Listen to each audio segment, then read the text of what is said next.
Agora a gente vai falar de um assunto que interessa para todo mundo, especialmente para os idosos, mas interessa para todo mundo. Afinal de contas, cuidar da nossa saúde é sempre muito importante. De acordo com a Sociedade Brasileira de Geriatria e Gerontologia, é preciso ter atenção redobrada com a saúde dos idosos durante o inverno, o período que aumenta a incidência de problemas como hipotermia, infecções respiratórias e dores crônicas. Para falar sobre esse assunto, eu recebo aqui a geriatra, a doutora Marta Malui. Seja muito bem-vinda, doutora. Obrigada, Boa tarde, Boa tudo tarde. bem? Tudo bem. A gente sempre fala muito do inverno, né? Sim. Sobre as doenças respiratórias e tal. E agora, eu acho que a gente fica um pouco mais até um certo pânico e cuidado, né? Sim, porque fica. tudo a gente fica pensando, mas será que é isso? Será que é aquilo? Exato. O inverno é uma estação complicadinha mesmo? Sim, é uma estação complicada porque a gente lida com uma população já envelhecida, muitas vezes com algumas doenças associadas, né? E o inverno, ele aglomera mais as pessoas, né? A gente, então, fica em ambientes menos ventilados, facilita a propagação de vírus, bactérias, e atualmente a gente vive essa pandemia, né? Então, no inverno, sim, a gente precisa ter alguns cuidados. E o que a gente pode ter de doenças mesmo no inverno? O que é mais comum? E por que isso acontece? O que acontece assim, o idoso, ele tem uma alteração da composição corporal, né? Então, ele tem menos gordura, ele tem menos massa muscular também. Então, é um idoso que, assim, ele tem mais dificuldade em se adaptar às oscilações de temperatura. Então, se a temperatura cai bruscamente, o organismo do idoso tem mais dificuldade de se adaptar. Ou seja, ele é mais sujeito ao frio. Então, se ele não se agasalha corretamente, vem as complicações, doenças respiratórias, a hipotermia é uma complicação grave que pode levar ao óbito rapidamente, né? Tem lesões de pele, descompensação de doenças de base. Então, se um paciente já é asmático ou já tem uma doença pulmonar por conta do cigarro, o inverno, ele propicia descompensação dessas doenças. Complicado. Como tem sido? É uma curiosidade que eu pergunto para quase todos os médicos. Nesse tempo de quarentena, né, de pandemia, que a gente sabe que as pessoas estão receosas até ir ao médico, Sim. mas muitos fazem tratamentos sérios, né, e não podem parar. Como é que tem sido esse período, doutora? Perfeito.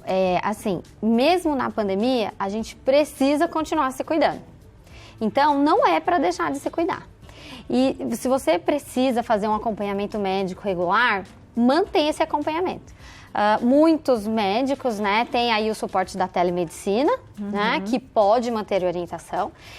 E quando necessário ir ao seu médico, com certeza ele está preparado para receber esse idoso da melhor maneira, mais segura, né?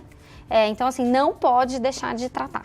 E como tem sido para você? Como tem sido os seus atendimentos? Tá. Eu continuo fazendo o meu atendimento de uma forma... vamos supor, mais selecionada, talvez, né? Assim, consultas rotineiras em pacientes que têm já um histórico de saúde muito bom. Fazer exames de rotina, a gente pode esperar um pouquinho, né? Agora, tem pacientes com doenças crônicas, enfim, que precisam de um acompanhamento mais de perto, e nesses a gente mantém. Hoje em dia a gente tem... os celulares da vida aí que facilitam a comunicação, né? Então não vai ser por falta de comunicação com o médico que a gente vai ter problema de saúde. Que bom. Né? Mudou bastante também, né? Com certeza. Com certeza. Você acha que facilitou? Eu acredito que sim. Precisa, porque é uma maneira da gente ter um contato melhor com esse idoso, muitas vezes com o cuidador, e uma coisa mais imediata, porque às vezes o paciente tem uma dúvida simples, às vezes é algo que uma mensagem, uma conversa, que seja lá a telemedicina, você resolve o assunto. E evita que esse paciente vá parar num pronto-socorro sem necessidade, né? Ou vá fazer um exame de forma desnecessária também. Então, essa relação médico-paciente, ela precisa de comunicação e ela tem que ser das duas vias, né? E quando que a gente tem que procurar um geriatra? Até em casa. Perfeito. Porque às vezes a gente tem papai, tem mamãe lá, e a gente sempre acha que eles são, além de eternos, porque é o que a gente sempre gostaria que eles fossem, que eles são jovens ainda. Mas quando que de repente é interessante a gente começar a procurar e começar a se atentar a esses cuidados um pouquinho mais cuidadosos com eles? Perfeito. Então, assim, a gente envelhece todo dia, né? Então, procurar um geriatra. O geriatra, ele já fez a especialidade de clínica médica, depois fez a geriatria, então ele acompanha muito bem o adulto e o idoso. Né? Tá. Por lei, se a gente for pensar quando é que eu sou um idoso no Brasil, a partir dos 60 anos. Então, essa é uma idade mais ou menos que as pessoas recomendam. Muito embora seja extremamente comum pacientes de 40, 30, 50 anos já começarem a fazer um acompanhamento. Legal. Então, aquele idoso que já é bastante fragilizado, já é mais dependente, o geriatra ele acompanha de forma a minimizar problemas e novas complicações. E no paciente mais jovem, a gente trabalha muito em prevenção e evitar doenças crônicas, né? Instaurar hábitos de vida que proporcionem um envelhecimento bem-sucedido. A gente vai falar daqui a pouco dos cuidados, né? Como que a gente previne tudo isso, mas eu já queria até te fazer uma pergunta de curiosidade mesmo. Como é que tem sido os seus pacientes? Você acredita hoje, né? Porque a gente vê e conta muitas histórias de pessoas com 60, 70 anos, super jovens, né? Pessoas que se cuidem, atletas, até esportistas. Você sente que os idosos hoje, eles estão conseguindo uma melhor qualidade de vida? Ou a gente ainda peca muito, porque também nós temos o outro lado, de trabalhar demais, ter espaço de menos e tempo de menos pra gente. Como é que são os atendimentos? Você tem sentido uma mudança nisso ou não? Então, assim, pensando na pandemia relacionada a isso, ela jogou luz às necessidades que os idosos precisam ter, né? Então, acho que as duas partes, fez os profissionais perceberem que o idoso, ele precisa ser reabilitado, ele tem que ser inserido no dia a dia. Muitos idosos são chefes de família, né? E, ao mesmo tempo, os próprios idosos perceberam, sim, que eles precisam se cuidar, porque eles vivem mais e a gente pode escolher que tipo de envelhecimento que eu quero ter. Claro que para isso eu preciso ter acesso à saúde, a lazer, ter uma família estruturada, isso tudo faz parte. Mas essa necessidade que a pandemia mostrou, né, sempre colocou o idoso como o fator de risco, um grupo de risco, então assim, mostrou o quão a gente precisa cuidar deles e pensar que a gente também vai envelhecer, né? Sim. E eu sempre falo para os mais jovens, como você quer estar daqui 20 anos? Você quer estar andando sozinho? Vestindo roupa sozinho? Morando sozinho? Dirigindo? Né? Então a gente precisa trabalhar para isso. Muito bom, eu acho que é bem isso mesmo, acho que clareou, iluminou mesmo.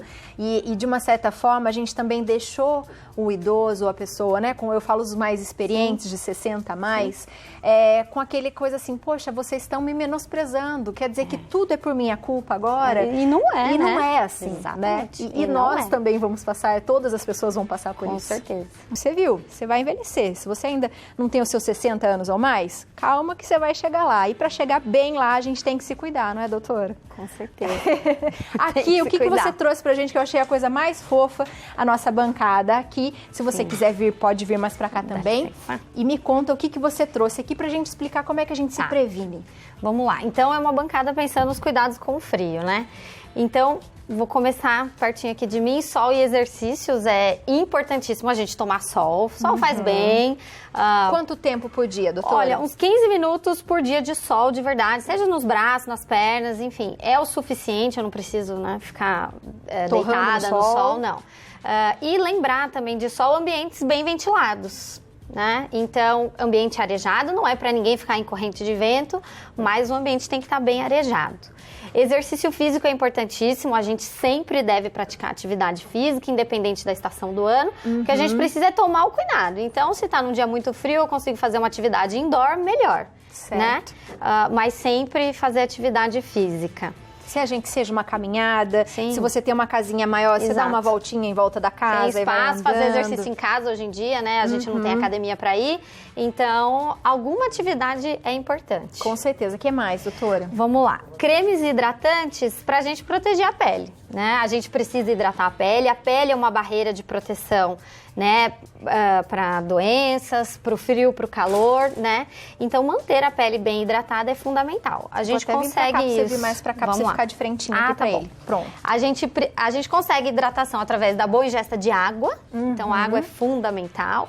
E também do uso de cremes hidratantes, que tem um poder, né, de hidratação importante e que tem que ser passado todos os dias, não é só de vez em quando. E a gente até falou isso no programa esses dias, doutora, sobre a pele que fica ressecada, principalmente o cotovelo, o nosso joelho, né? E pele ressecada coça mais. E se a gente coçar mais, uma hora a gente pode arranhar e pode ser uma porta de entrada para uma possível infecção. Quanto então, mais velho, mais fininha ela fica mais também, fina, né? Isso, extremamente fragilizada a pele. Então, atenção aí, hein? Vamos lá, o que mais? Vacina para gripe. Importante, a vacina para gripe, ela é anual. Né? Então, todo ano essa vacina ela é atualizada. Então, todos os idosos têm indicação de tomar a vacina para gripe. A vacina para gripe previne formas graves de uma gripe.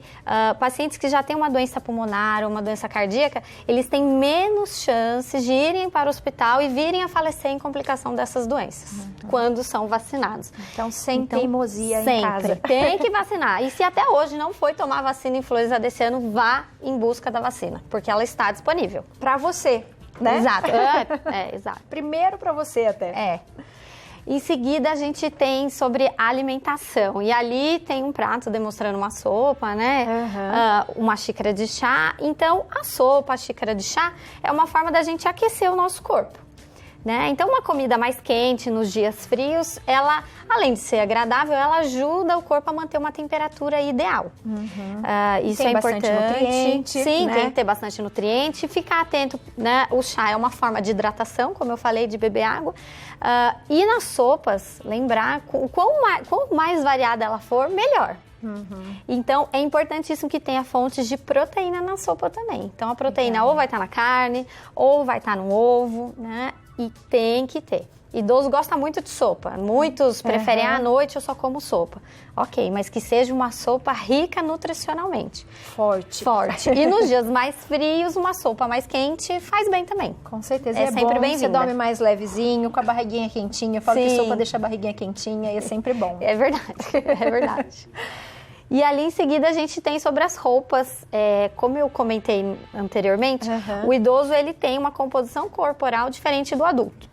Então, ele é um organismo que tem dificuldade a se adaptar às oscilações de temperatura. Então, é importante que o idoso esteja bem vestido. Além de roupas para agasalho, abrigo, de frio, ele precisa de luvas, ele precisa de touca, ele vai precisar de cachecol, de meias, porque as extremidades elas ficam mais geladas. Né? Então, é importante a gente manter as extremidades aquecidas, que dessa forma também ajuda a manter a regulação da temperatura corporal.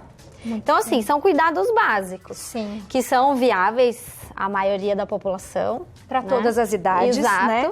Para evitar complicações que o frio possa trazer para a nossa saúde. Mas em especial para eles, porque Pra realmente sente mais. Até essa coisa de fazer o exercício mesmo que a gente falou, né? Tomar cuidado, se de repente estiver ventando demais.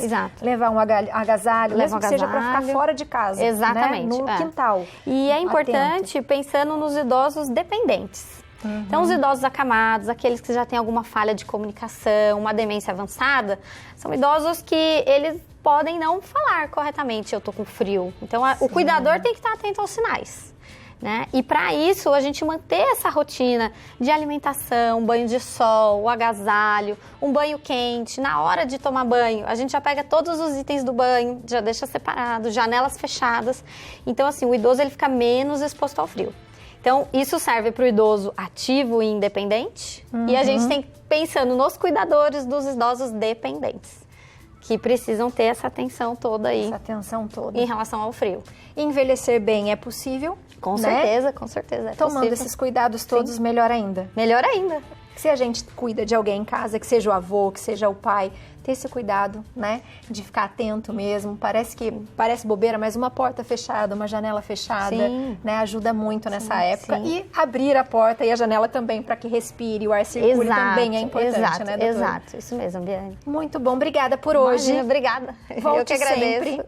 E eu vou pedir para passar suas redes, pode Combinado, ser? Pode ser. Então, ó, o Instagram da doutora é @Maluí, você tá vendo aí, saúde. Isso mesmo, né, doutora? E o telefone pode passar? Pode passar. 3125-7710. Isso mesmo. Perfeito. Obrigada por hoje. Volte sempre, doutora. Eu agradeço.